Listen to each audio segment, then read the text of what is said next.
Terima kasih Bapa untuk semua kebaikan-Mu. Dalam anugerah-Mu kami lewati 1 bulan.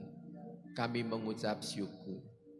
Dan kami yakin, kami percaya, pasti kasih setia-Mu Kau akan lanjutkan atas setiap kami Bapa. Bapa, biarlah kehadiran kami, pemimpin pujian, pemain musik dan kehadiran umat-Mu Bapa. Bapa, menjadi dupa yang harum berkenan di hadapan-Mu. Mari Bapa, beri kami semua hati dan telinga seorang murid. Sembunyikan hamba-Mu di belakang salib-Mu. Di bawah kaki-Mu Engkau sendiri yang beracara penuh. Buat kami menangkap dengan sangat jelas bagian kami masing-masing. Terima kasih Tuhan. Kami sambut kebenaran firman Tuhan. Di dalam nama Tuhan Yesus Masiha. Haleluya. Amin. Silakan duduk. Salam. Selamat menyelesaikan Januari. Loh iya toh? Semangat, masih ada 11 bulan yang harus diselesaikan. Ya, nah saudara, jujur ya, jujur. Ada enggak yang datang dengan problem atau belum selesai, ada enggak? Ada ya? Tetap percaya enggak? Tetap percaya ya? Pernah mengeluh enggak? Pernah ya? Saudara, hari ini kita akan belajar satu kata,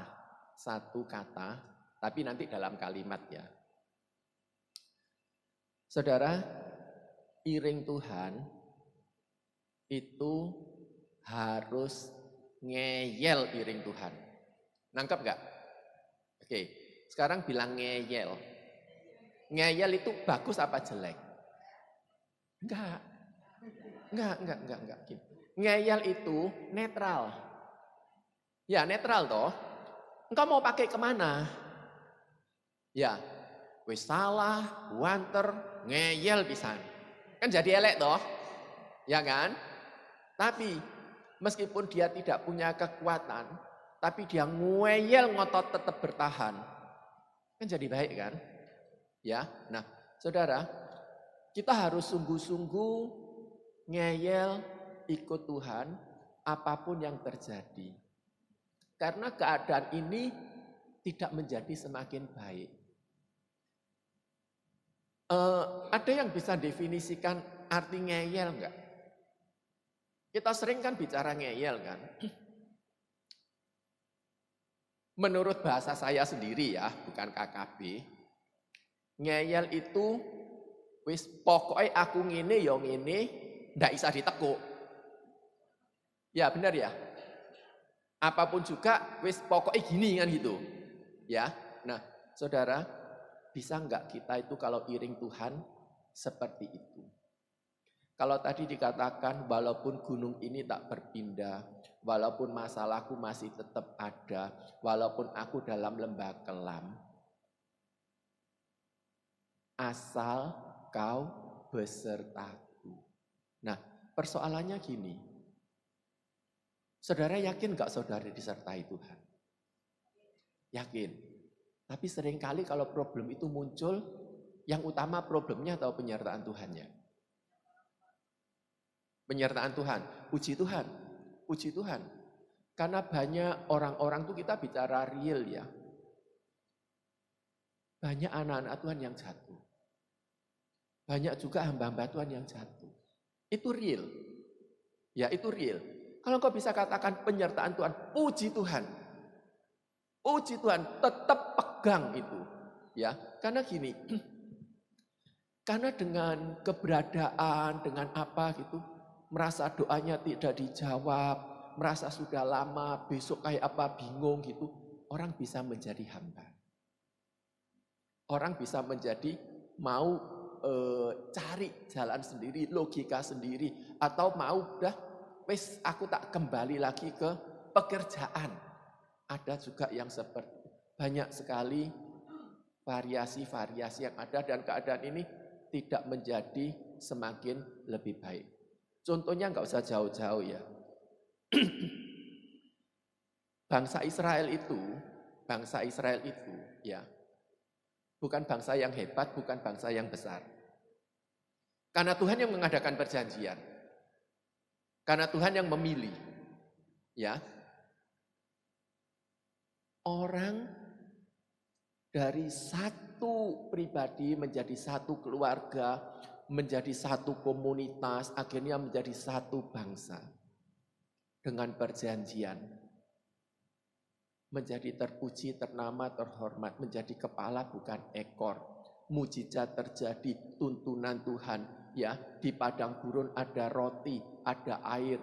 Bukankah itu mujizat tiap hari?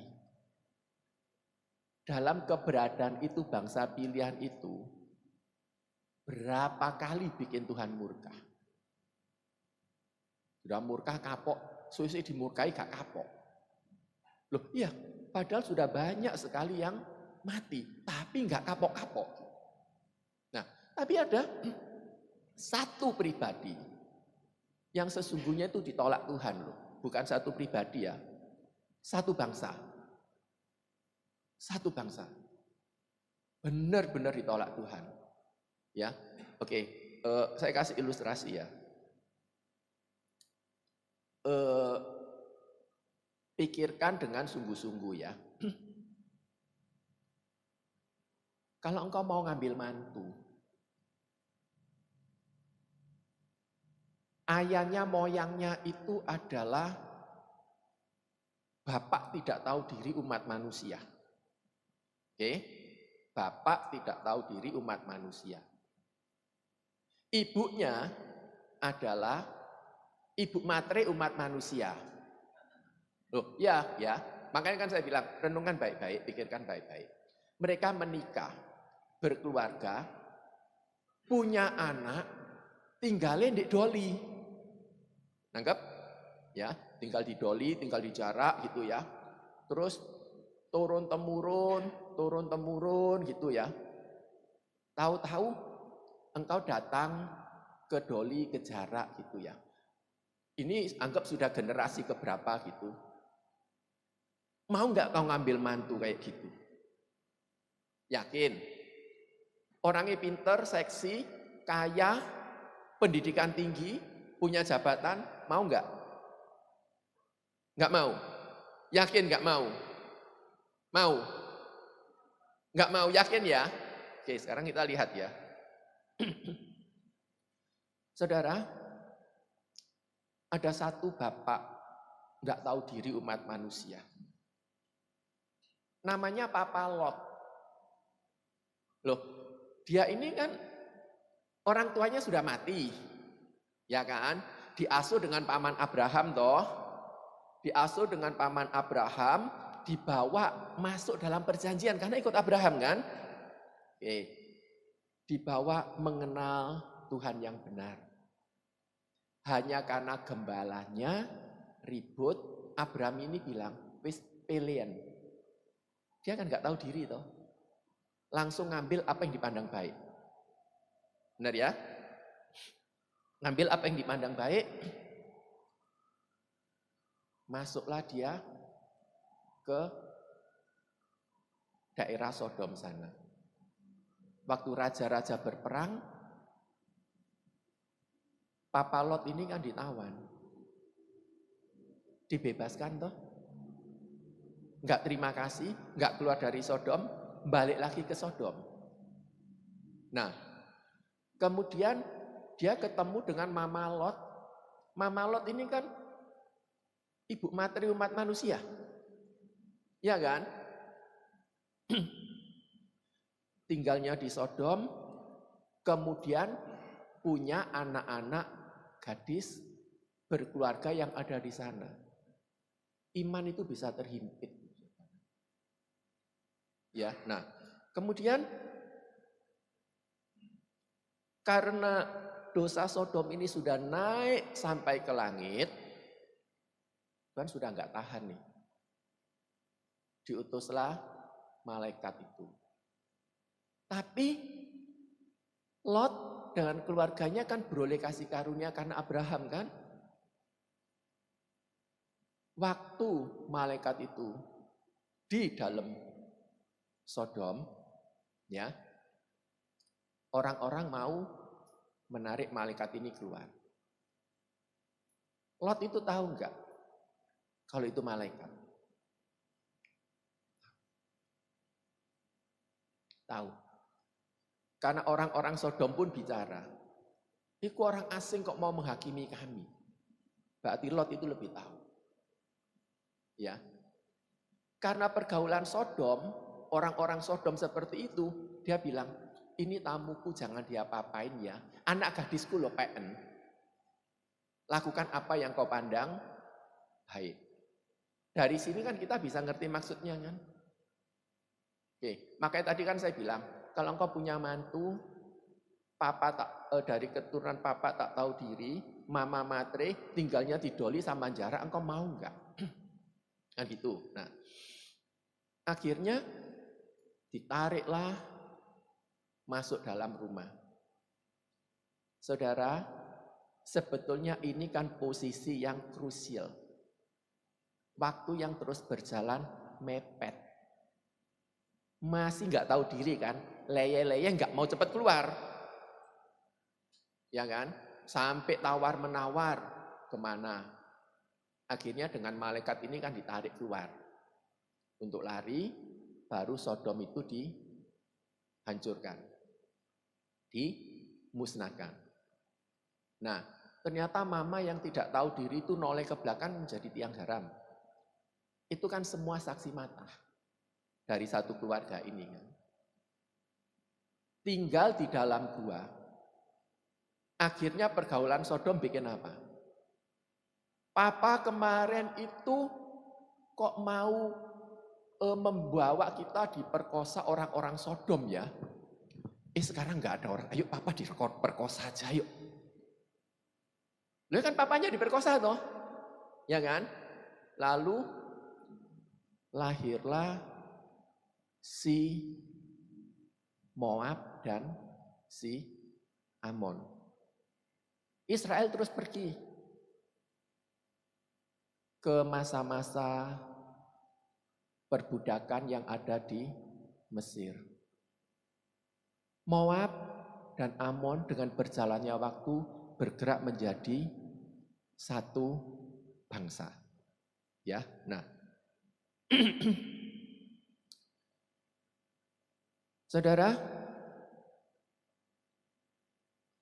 kita lihat dulu Ulangan 23 ayat 3 dan 4. Ulangan 23 ayat 3 dan 4.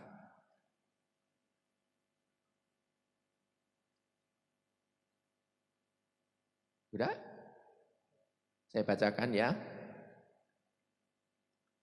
Ulangan 23 ayat 3 dan 4. Seorang Amon atau seorang Moab janganlah masuk jemaat Tuhan. Bahkan keturunan yang ke-10 pun nggak boleh. Bahkan sampai selama-lamanya. Karena mereka tidak menyongsong kamu dengan roti dan air pada waktu perjalananmu keluar dari Mesir. Dan karena mereka mengupah Bileam bin Beor dari Petor di Aram Mesopotamia melawan engkau supaya dikutukinya engkau. Ya, tadi sudah menjadi satu bangsa seperti itu. Orang Israel ini keluar, padahal moyangnya ini kan karena doa Abraham kan. Karena Abraham kan, dia dapat kemurahan.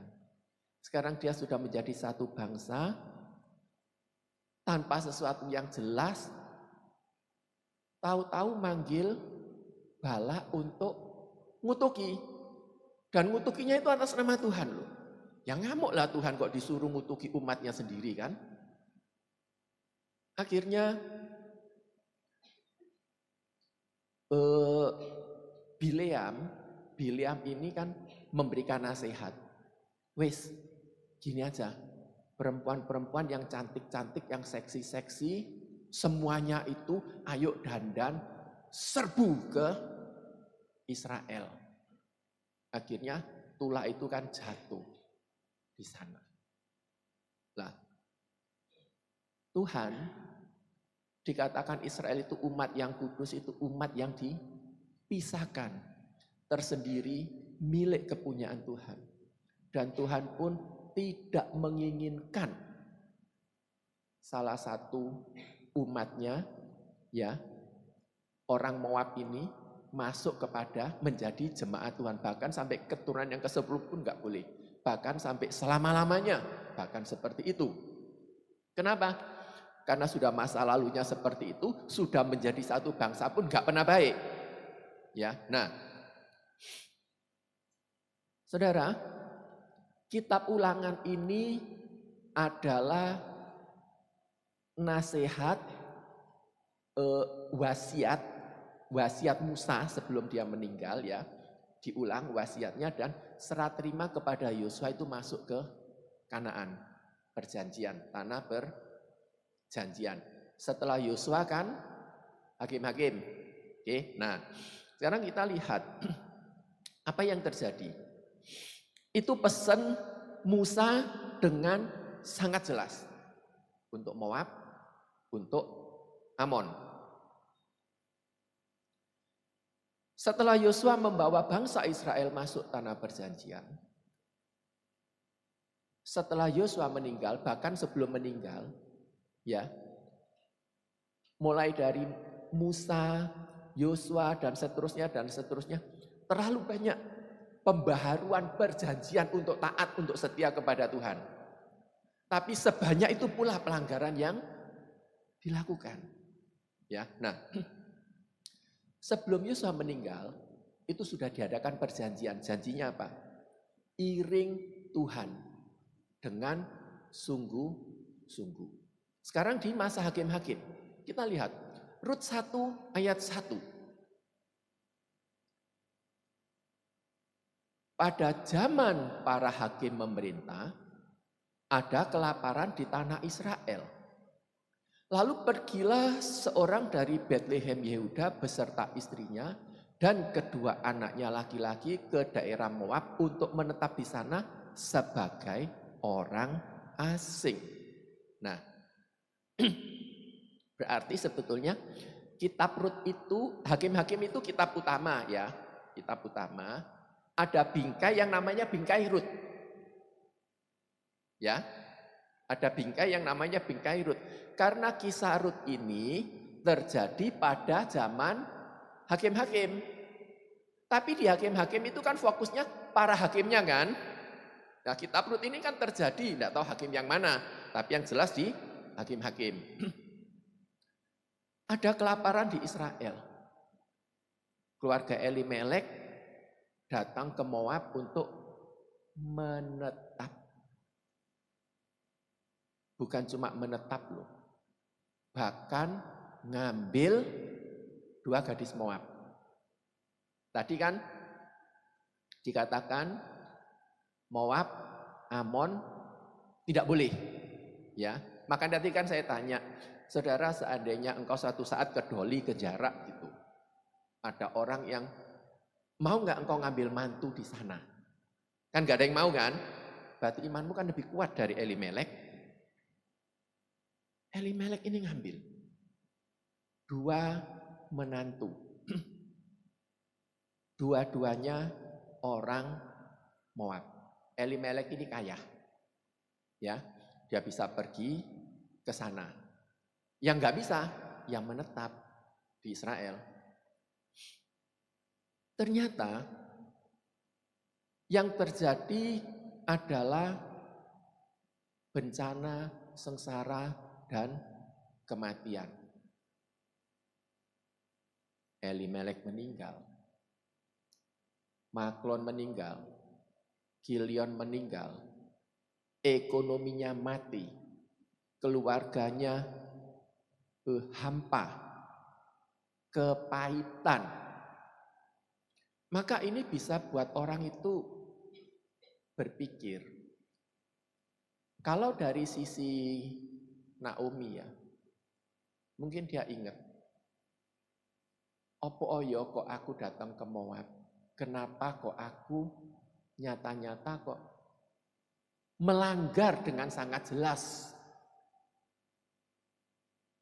Orang Moab, Amon nggak boleh masuk, tapi aku malah ngambil mantu.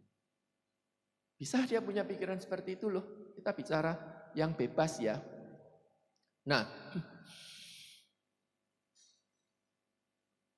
atau mungkin dia berpikir, mana Tuhan Israel yang memberikan perjanjian, yang membelah laut, yang memelihara, yang mengadakan mujizat.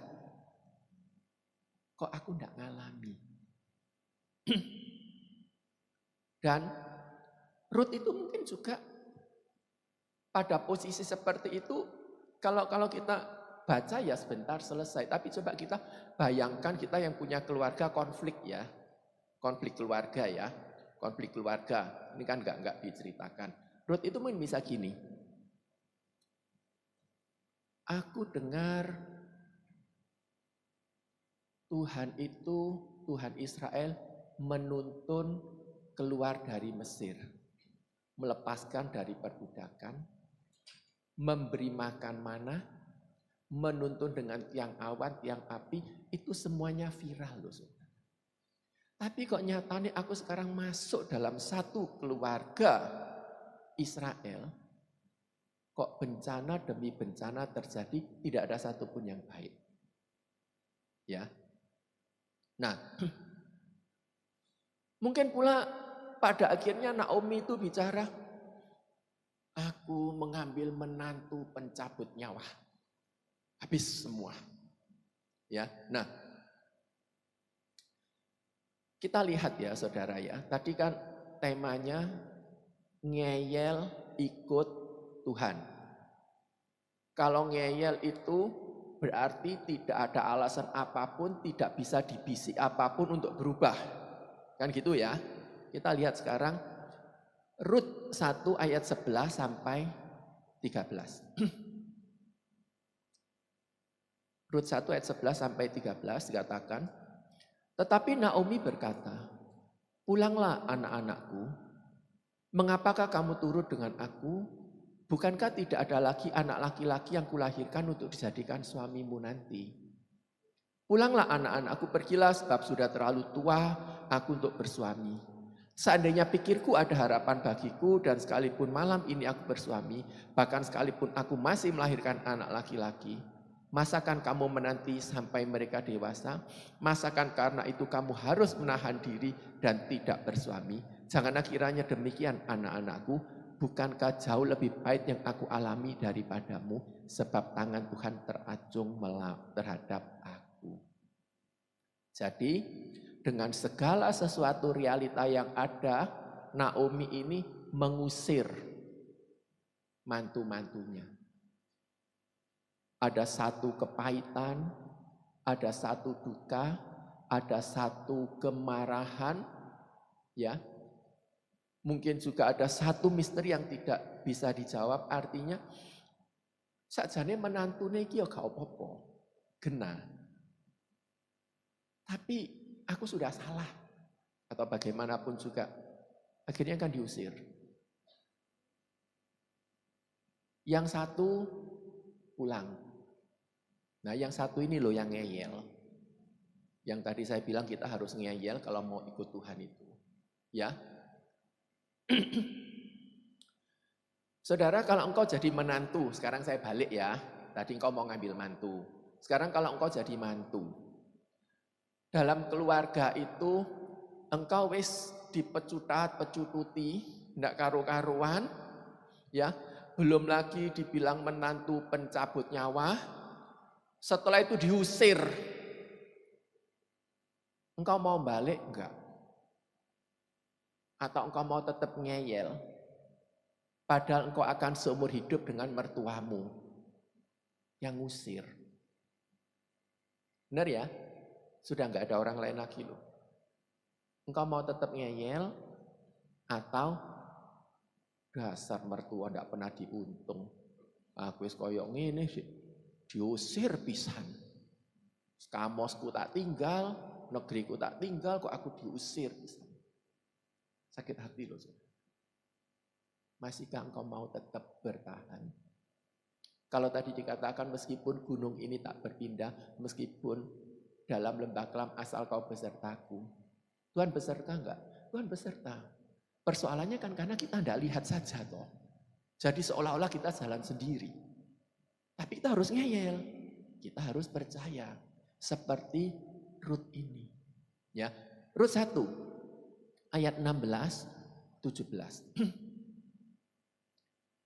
Tetapi kata Rut, janganlah desa aku meninggalkan engkau dan pulang dengan tidak mengikuti engkau. Sebab kemana engkau pergi, ke situ jugalah aku pergi. Dan di mana engkau bermalam, di situ jugalah aku bermalam. Bangsamulah bangsaku dan Elohimmu Elohimku. Nah, ayat 17 ini sungguh luar biasa loh saudara. Di mana engkau mati, aku pun mati di sana, dan di sanalah aku dikuburkan. Beginilah Tuhan semesta alam menghukum aku, bahkan lebih lagi daripada itu, jikalau sesuatu apapun memisahkan aku dari engkau selain daripada maut. Beginilah kiranya Tuhan menghukum aku. Itu apa itu? Itu sumpah loh saudara. Itu sumpah. Rut dari bangsa yang ditolak.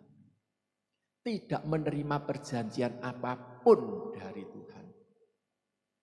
Orang mertuanya ngusir, dia masuk dalam keluarga Israel itu cuma dari penderitaan kepada penderitaan kepada penderitaan. Enggak ada yang baik. Tapi dia sudah dapatkan Tuhan semesta alam itu. Meskipun gunung persoalannya tidak berpindah. Meskipun dia ada dalam lembah kekelaman. Dia bersumpah. Demikianlah Tuhan menghukum aku, bahkan lebih lagi kalau aku meninggalkan engkau. Satu kerinduan untuk masuk dalam jemaat Tuhan, saudara. Coba renungkan diri kita ke belakang. Berapa kali kita hambar? Berapa kali kita mau ibadah ogah-ogahan? Berapa kali kita pelayanan serampangan? Lihat aja bangsa Israel. Sudah ditolong dalam kejayaan, aneh-aneh. Engkau es delosor itu ya, teriak-teriak lagi minta Tuhan. Naik lagi, karepe dewek lagi. Padahal Tuhan itu setia loh saudara. Sampai Tuhan murka itu dianggap wis biasa gitu loh. Beda dengan ini saudara. Nah ini gambaran saya ya. Saudara, kalau perwira Romawi itu bicara, Tuhan, engkau enggak usah datang. Katakan sepatah kata hambaku sembuh. Tuhan heran ya, heran. Itu orang asing. Ini gaya saya loh ya, gaya saya ya. Saat Tuhan mendengar di surga, beginilah kiranya Tuhan menghukum aku, bahkan lebih lagi daripada itu. Tuhan kaget. Dari tadi ditolak, ya, kan jelas ya ulangan tadi kan ditolak ya. Ini Tuhan kaget, langsung Tuhan jatuh cinta, saudara. Langsung Tuhan jatuh cinta. Dan ini saya, bahasa saya ya. Tuhan bisa mengadakan sidang ilahi kok. Malaikat berkumpul, anak-anak Tuhan berkumpul. Ini ada satu orang Moab. Kok bersumpah seperti ini? Ayo iringi perjalanan hidupnya. Nah, setelah sumpah itu, dia akan berjalan kan, masuk ke desanya, ke Bethlehem. Rut 1 ayat 21 di sini dikatakan, dengan tangan yang penuh aku pergi, tetapi dengan tangan yang kosong Tuhan memulangkan aku. Mengapakah kamu menyebut aku Naomi? Karena Tuhan telah naik saksi menentang aku dan yang Maha Kuasa telah mendatangkan malapetaka kepadaku. Ini Naomi kan marah sama Tuhan. Ya. Tadi diusir, sekarang marah, dia masuk dengan pahit, dia bilang jangan sebut aku Naomi. Aku pergi dengan tangan penuh, pulang dengan tangan kosong. Lah, tadi mantune diusir tetap ngeyel, sekarang masuk dia ndelok mertuane modelnya kayak gini. Orang kalau tidak menguatkan dirinya bisa down. Wes gak sidoh, mah aku tak balik lagi pergi Moab. Tapi dia sudah berpegang, dia sudah bersumpah, tidak ada jalan mundur. Saudara, Rut itu hidupnya itu cuman melangkah dari satu hari ke satu hari. Lakukan apa yang dia bisa. Tidak ada harapan, ya. Rumahnya sudah ditinggal mungkin reot. Naomi pulang itu dengan tangan kosong. Besok makan apa juga enggak tahu. Makanya Naomi itu, makanya si Rut itu cuman apa? Jadi buruh harian. Di bawah UMR, serabutan. Wis apa saja yang bisa dikerjain cuma untuk makan. Ya, Rut tidak bisa bilang, Tuhan mana janjimu, Tuhan mana mujizat yang aku dengar. Nggak bisa karena dia orang Moab. Sedangkan Naomi yang orang Israel aja bilang, dengan tangan yang penuh aku pergi, dengan tangan yang kosong aku pulang. Marah. Nah, saudara,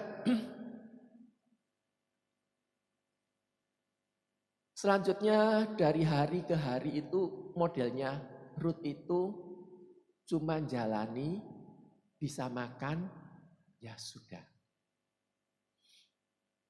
Dan Rut ini orang Moab masuk ke Israel. Apakah Rut bisa diterima atau tidak? Karena sudah dikatakan orang Moab tidak boleh masuk jemaah Israel. Tapi dia nekat cuma satu-satunya masuk. Bisa dibully loh saudara. Bisa dibully. Ya. Nah, kita lihat kemudian itu sumpahnya Rut, itu Rut yang pegang dan Rut komit melangkah dalam kesulitan kepada kesulitan. Besok dia tidak tahu seperti apa. Semuanya masih misteri. Ya. Kemudian di Rut 3 ayat 10, kita lihat dulu Rut 3 ayat 10. Lalu katanya, ini kata Boas, diberkatilah kiranya engkau oleh Tuhan, ya anakku. Sekarang kau menunjukkan kasihmu lebih nyata lagi daripada yang pertama kali itu. Karena engkau tidak mengejar orang-orang muda, baik yang miskin maupun yang kaya. Saudara, pernyataan Boas ini, kalau saya bicara itu ada dua sisi. Ya. Boas ini kan juga orang Israel. Mengerti bagaimana orang Moab zamannya Balak menyerang Israel dengan perzinahan. Genetik itu ada enggak pada Rut? Sifat kutukan itu ada. Makanya Boas bilang, wah kamu luar biasa ya. Gak golek sing muda, baik sing kaya maupun yang miskin. Karena moyangmu modelnya kayak gitu. Semua loh saudara, disuruh Balak, rek, sampai puluhan ribu itu kena tulah pada masa itu. Nah, saudara, di dalam Rut ini ada satu pernyataan tersembunyi. Menguasai diri, memaksa diri, melawan dan mematahkan kutuk Moabnya itu untuk ikut Tuhan. Setiap kita itu ada unsur-unsur kedagingannya. Setiap itu ada perangai sifat-sifat dari atas-atasnya. Genetik kepada genetik. Bagaimana kita harus berusaha menguasai diri, melawan, mematahkan kutuk itu, dan ngeyelo ikut Tuhan. Apapun yang terjadi. Ya, nah, kegigihan Rut ikut Tuhan, Rut bayar harganya. Saudara, saya akhiri di sini. Karena kalau dilanjutkan kan semua orang sudah tahu, ya. Rut, dia tidak tahu besok kayak apa, akan jadi janda sampai 1 WE atau kayak apa, dia tidak tahu. Yang dia tahu dia ikut, dia jalani sehari ke sehari ke sehari ke sehari. Nah, tetapi saudara, dari pihak Tuhan, Tuhan itu kan bergerak di dalam senyap. Ya. Tuhan itu berjalan di jalannya yang tidak kita lihat. Tetapi Tuhan bekerja.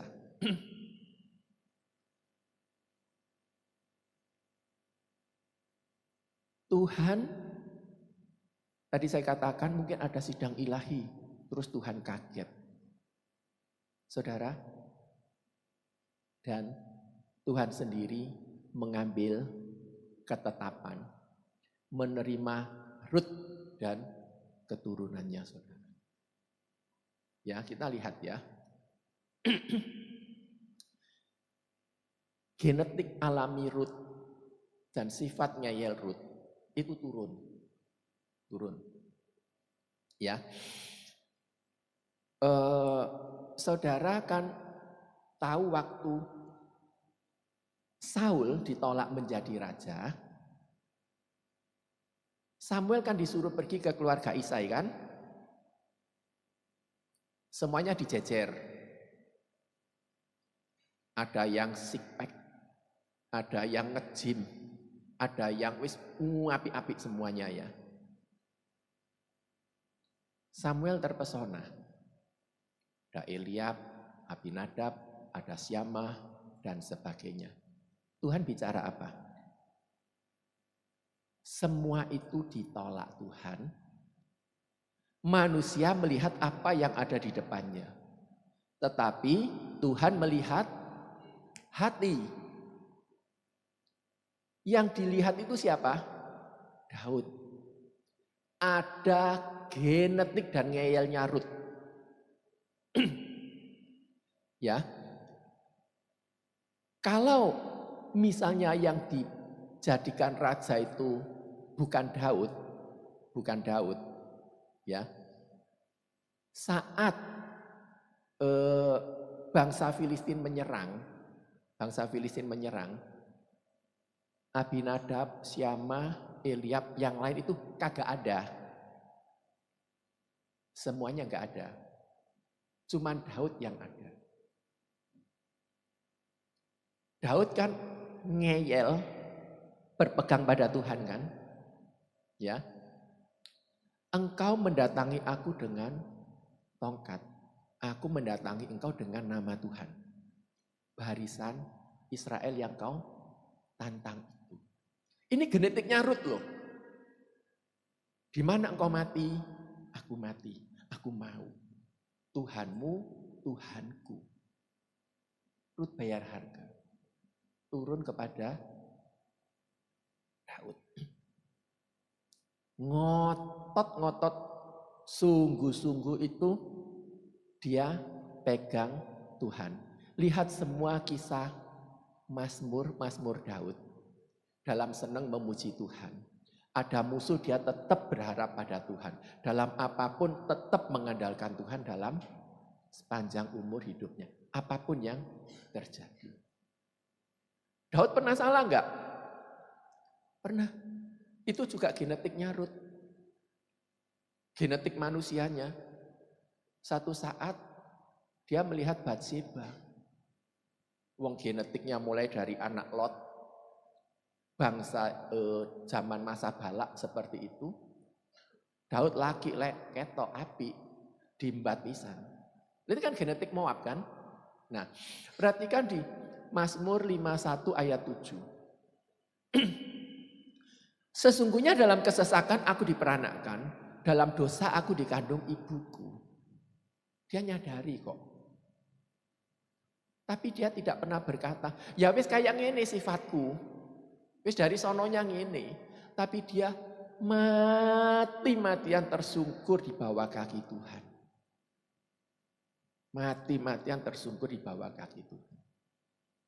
Ya, dia ngambil Batseba, membunuh Uria. Saat ditegur Tuhan, dia tidak seperti raja-raja yang lain. Tersungkur, dan tersungkur di hadapan Tuhan, minta ampun sungguh-sungguh. Saudara, kemudian saat Daud di Siklak dibakar, dia mau dilontari batu dengan seluruh anak buahnya. Dia tidak membela dirinya. Selama ini yang memimpin engkau siapa? Berapa banyak jarahan yang kau dapatkan? Bukankah engkau dapat perlindungan? Enggak. Dia tidak membela dirinya, dia cuma menguatkan imannya kepada Tuhan. Bahkan sampai pada akhirnya dia menghitung rakyat pun disuruh pilih, dia tetap pilih. Biarlah aku jatuh di tangan Tuhan. Karena besar setianya. Padahal pedang Tuhan 3 hari itu bikin Daud menangis dan tersungkur. Akhirnya bicara, Tuhan, aku dan keluargaku yang salah. Tapi domba-domba ini, apa salah mereka? Tetap ngotot. Dia sebagai raja, karena bersalah, dia harus menghadapi hukuman dan proses Tuhan. Tapi dia tidak pernah meninggalkan Tuhan. Amin. Saya yakin setiap kita punya masalah. Ini loh, kita kalau ngeyel, kita bisa ngadepin. Keadaan tidak akan menjadi semakin baik. Ya, nah. Dan ternyata genetik ini turun. Yosafat dikeroyok 3 negara. Amon, Moab, Meunim. Enggak ada harapan untuk menang. Dia cuma berdoa, besok enggak tahu kayak apa. Terserah caranya Tuhan yang nolong. Kalau Tuhan enggak nolong ya dia habis. Kenapa saya batasi sampai sini? Kalau kita teruskan, kita lebih pinter. Nah, seringkali kan kita doa, Tuhan tolongan aku, Tuhan ini, bahkan bikin skenario, Tuhan tolongan aku seperti itu, seperti itu, seperti itu. Biarlah Tuhan yang berdaulat penuh. Tuhan mengerjakan bagiannya, tidak kurang cara. Kalaupun Tuhan tidak nolong, ya berarti Tuhan nolong dengan diam. Engkau babak belur, ya sudah. Karena dikatakan asal kau besertaku. Paulus mendapat mandat, Paulus babak belur. Tapi ada penyertaan Tuhan. Hizkia tidak ada jalan keluar. Dia pun cuman meletakkan harapannya pada Tuhan. Bagaimana dengan pengiringan pelayanan kita? Dari Rut yang ditolak, dia ngeyel. Tuhan jatuh hati. Genetik itu turun kepada raja-raja di bawahnya. Pengiringan pelayanan kita, genetik apa, warisan rohani apa yang mau kita berikan kepada anak cucu kita. Ya, nah, saudara, dan Tuhan memilih Rut atau Tuhan itu terpesona dengan sumpahnya Rut. Kaget. Jadi saya bilang ya, Tuhan itu bayar harga loh saudara. Tuhan bayar harga. Ya, coba lihat di Esra 9 ayat 1 sampai 2. Esra 9 ayat 1 sampai 2.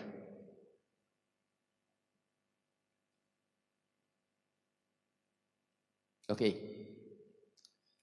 Sesudah semuanya itu terlaksana, datanglah para pemuka mendekati aku dan berkata, orang-orang Israel awam, para imam dan orang-orang Lewi tidak memisahkan diri dari penduduk negeri dengan segala kekejiannya, yakni dari orang Kanaan, orang Het, orang Feris, orang Yebus, orang Amon, orang Moab, orang Mesir, dan orang Amori. Lanjut ayat 2. Karena mereka telah mengambil istri dari antara anak-anak perempuan orang-orang itu untuk diri sendiri dan untuk anak-anak mereka, sehingga bercampurlah benih yang kudus dengan penduduk negeri itu, bahkan para pemuka dan penguasalah yang lebih dahulu melakukan perbuatan tidak setia itu. Di sini dikatakan, ya tetap kan, dasarnya kan dari Taurat yang awal itu. Zaman Musa ke zaman Ezra.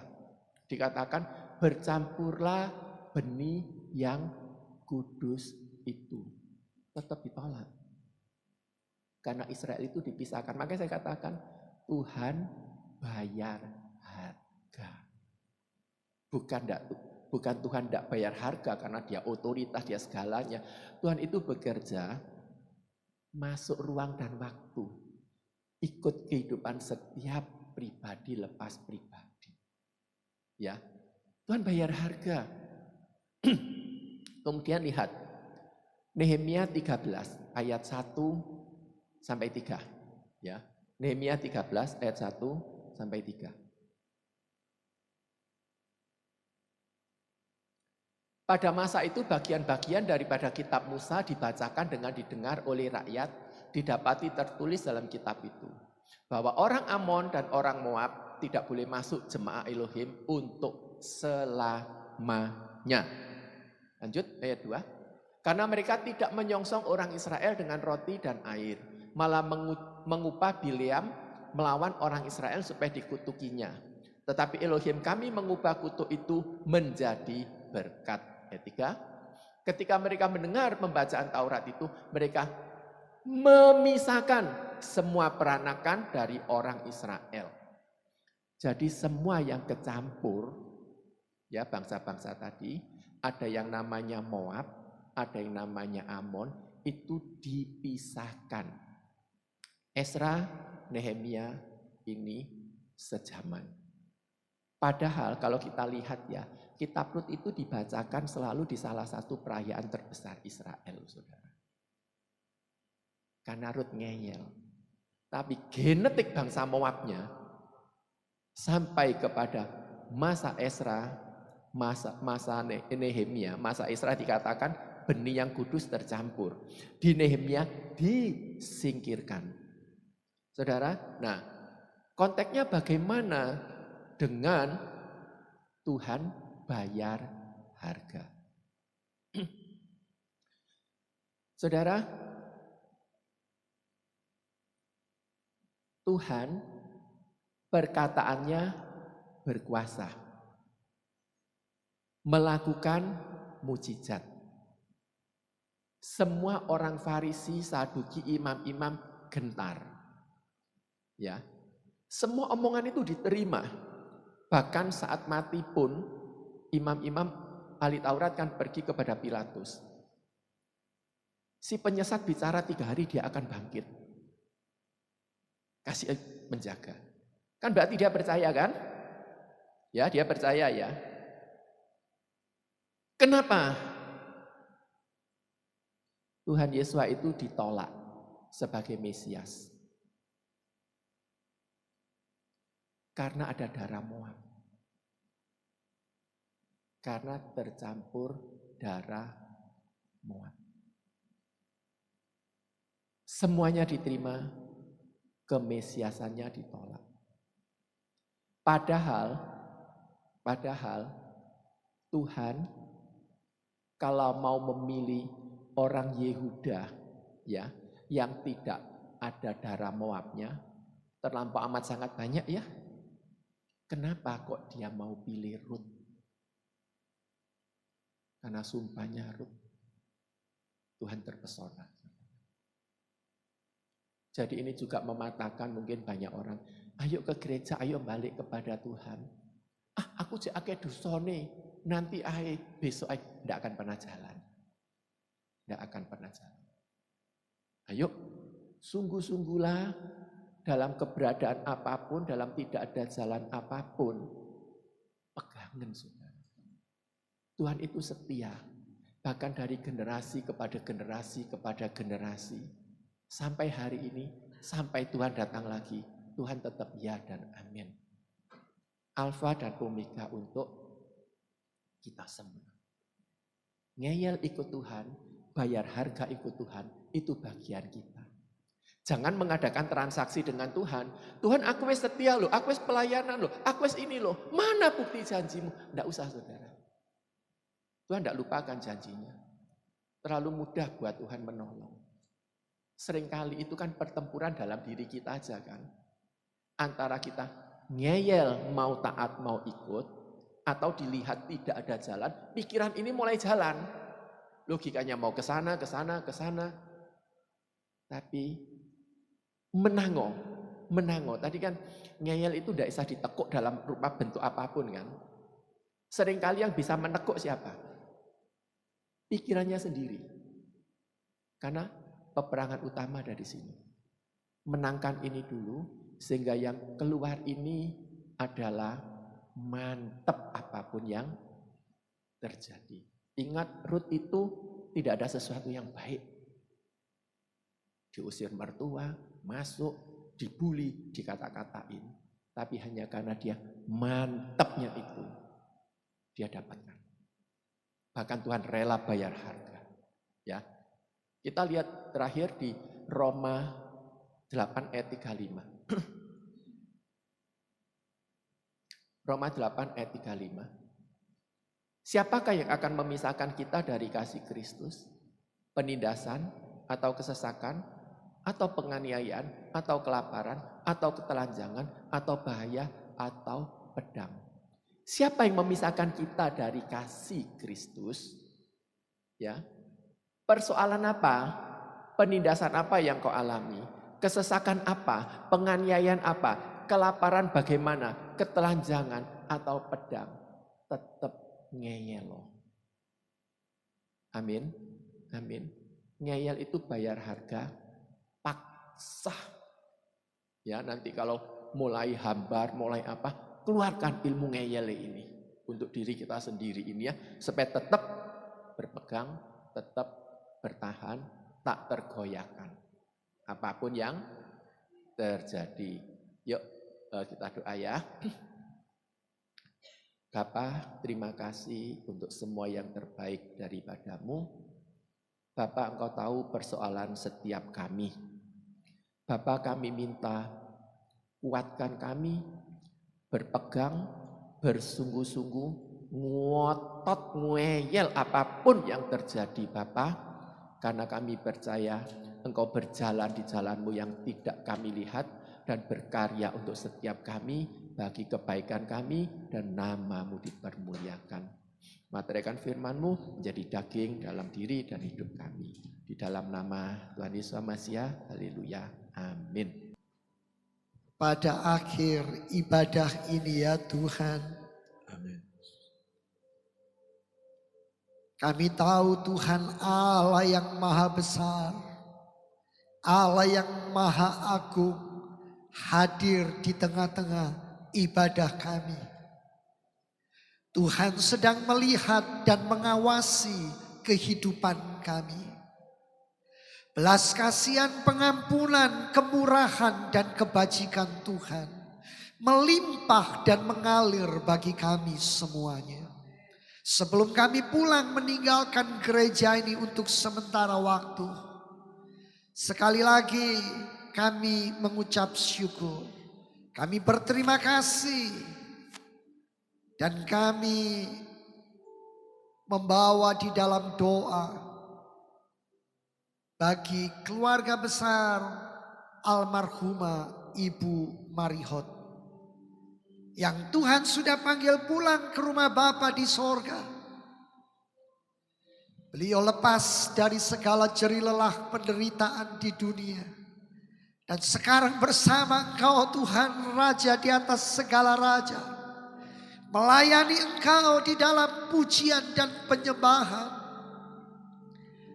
Hamba berdoa Biarlah karya penebusan Kristus nyata dan sempurna untuk anak-anaknya, untuk para menantu dan cucu-cucunya, agar warisan kesetiaan, warisan iman itu yang akan membawa keluarga ini semakin mengasihi Tuhan. Terima kasih Bapa di sorga buat jemaat yang aktif, yang setia, yang hadir. Tuhan memberkati dan menyatakan berkat-Nya.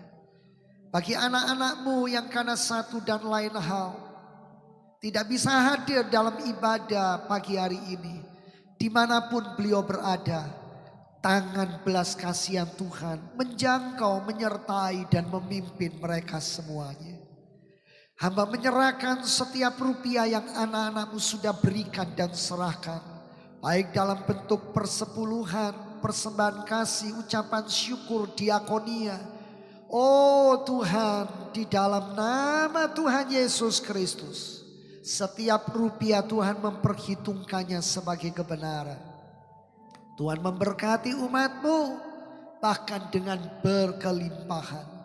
Memberkati juga seluruh partner-partner pelayanan dimanapun beliau berada. Tangan kasih dan kemurahan Tuhan akan menyertai dan memimpin semuanya. Kami sekarang menyatukan hati berdoa menyerahkan bangsa dan negara kami Indonesia. Oh Bapa di sorga, tolonglah Bapak Presiden dan wakilnya, jajaran menteri, TNI, Polri. Kami berdoa supaya Indonesia dipimpin oleh pemimpin-pemimpin yang menaruh hormat dan takut akan Tuhan, yang menjaga kehidupan benar dan kudus, sehingga negeri kami menjadi negeri yang penuh damai sejahtera, penuh keselamatan dan penuh sukacita dari Tuhan. Terima kasih Bapa di sorga. Sekali lagi kami berdoa menyerahkan seluruh penata layanan semua hamba-hamba Tuhan, Pak WL, para singers, hamba-Mu Pak Pipin yang menyampaikan isi hati-Mu, bagian sound system, multimedia yang mengedarkan kantong kolektor, usher, semua yang terlibat dalam penata layanan sudah diberkati oleh Tuhan. Sudah beroleh berkat. Kami sungguh mengucap syukur dan mengarahkan pandangan hanya kepada Tuhan. Mari jemaat yang dikasihi Tuhan, angkatlah kedua belah tangan-Mu. Sebelum kau kembali pulang, terimalah sekarang berkat dari Allah Bapa. Biarlah cinta kasih kemurahan Tuhan Yesus Kristus Sang Putra akan melimpah dan mengalir dalam seluruh kehidupan-Mu. Di dalam persekutuan daripada Allah Roh Kudus, sekarang bahkan sampai selama-lamanya. Pulanglah, terimalah berkat-Nya dan jadilah engkau berkat. Puji Tuhan dalam nama Tuhan Yesus Kristus. Amin. Selamat hari Minggu, selamat pulang. Tuhan Yesus memberkati.